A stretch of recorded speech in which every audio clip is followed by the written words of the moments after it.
Untuk apa kalian ngaji secara demonstratif di Malioboro? Apa sebenarnya yang kalian harapkan dengan pertunjukan ngaji massal di jalan tersebut? Apakah menurut kalian itu adalah sebuah syiar untuk menunjukkan kebesaran dan kemuliaan agama kalian?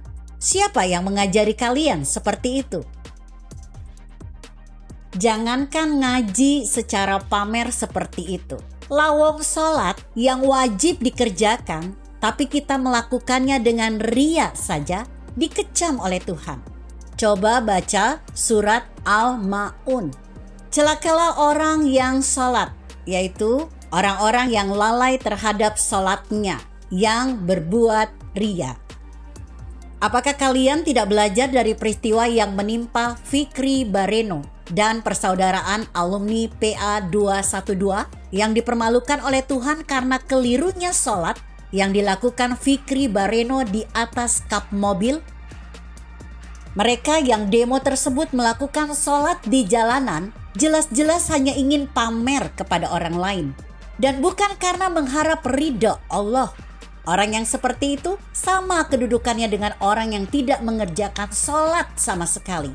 Allah Subhanahu wa Ta'ala telah berfirman, sesungguhnya orang-orang munafik itu menipu Allah, dan Allah akan membalas tipuan mereka. Dan apabila mereka berdiri untuk sholat, mereka berdiri dengan malas. Mereka bermaksud riya dengan sholat di hadapan manusia, dan tidaklah mereka menyebut Allah kecuali sedikit sekali. Surat An-Nisa 142. Apa yang mereka lakukan dengan sholat di jalan dan di atas kap mobil itu sangat jelas. Hanya ingin pamer untuk menunjukkan bahwa mereka adalah umat yang soleh dan tidak meninggalkan sholat meskipun berdemo. Lihatlah kami tetap sholat meski di jalanan karena kami orang-orang saleh belaka. Dan Tuhan pun mempermalukan mereka. Apa masih bisa tetap mau ngeyel bahwa ngaji kalian di jalanan tidak mengandung riya? Saya beritahu ya dunia ini tidak butuh dengan ngaji kita, dengan bagusnya tajwid kita, dengan hafalan surat kita. Bahkan dunia ini tidak butuh dengan iman kita. Dunia ini tidak peduli apakah kita beriman pada Tuhan atau tidak. Dunia tidak peduli apakah kita beriman pada Tuhan yang satu atau pada ribuan dewa. Dunia tidak punya urusan dengan itu. Kita sendiri yang membutuhkan ngaji dan iman kita. Dunia, bahkan tetangga pun tidak. Jadi tolong jangan GR bahwa dunia perlu tahu betapa solehnya kita dengan ngajinya kita itu. Betapa kita berpuasa Senin dan Kamis, betapa kita berzikir panjang dengan penuh kehusukan, betapa kita sholat tahajud setiap malam, berapa juz Al-Quran yang sudah kita hafal, berapa kali kita naik haji dan umroh, apalagi dengan mempertontonkan ngaji kita di jalanan. Tidak, dunia sama sekali tidak membutuhkan itu semua dari kita. Itu tontonan beragama yang norak. Yang dunia butuhkan dari kita adalah implementasi dari ngaji kita, buah dari ngaji kita. Yang dunia butuhkan dari kita adalah perbuatan baik terhadap sesama manusia. Dunia membutuhkan kebermanfaatan kita pada dunia dan pada sesama. Iman dan ritual agama pribadi kita simpan saja rapat-rapat dan tidak perlu ditunjukkan pada siapapun karena tak seorang pun membutuhkannya. Dunia lebih peduli dan butuh pada senyum dan keramahan kita ketimbang sholat kita.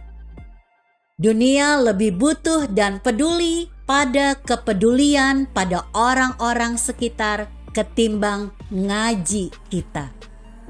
Dunia lebih membutuhkan uluran tangan kita membantu RT membersihkan got dan saluran air di sekitar ketimbang hafalan ayat kita. Dunia lebih membutuhkan uang sedekah untuk membantu tetangga yang kelaparan ketimbang zikir kita. Jadi, saya ulangi, apa yang perlu kita tampilkan adalah sikap, perilaku, dan tindakan kita yang mencerminkan buah dari iman dan hasil ngaji kita. Seperti sabda Nabi, sebaik-baik manusia adalah yang paling bermanfaat bagi manusia lain. Jadi jika kalian beramai-ramai datang membersihkan kotoran dan sampah di Malioboro sehingga Malioboro tampak lebih bersih dan rapih, maka itu jauh lebih bermanfaat bagi orang lain maupun bagi diri kalian sendiri ketimbang demonstrasi ngaji massal seperti itu. Tunjukkan buah dari hasil ngaji kalian di pondok kalian, bukan malah demo ngaji di jalanan. Jadi tak perlu mempertontonkan sikap beragama yang norak seperti itu. Demonstrasikan saja kehebatan ngajimu pada ustadzmu di pondokmu. Tapi bagikanlah buah dan keindahan hasil ngajimu selama ini pada semua orang di sekitarmu. Artikel ini ditulis oleh Satria Dharma dan diposting redaksi Indonesia.com. Jika Anda berpendapat lain, tuliskan komentar Anda di bawah ini. Saya Emma, Karisma 90.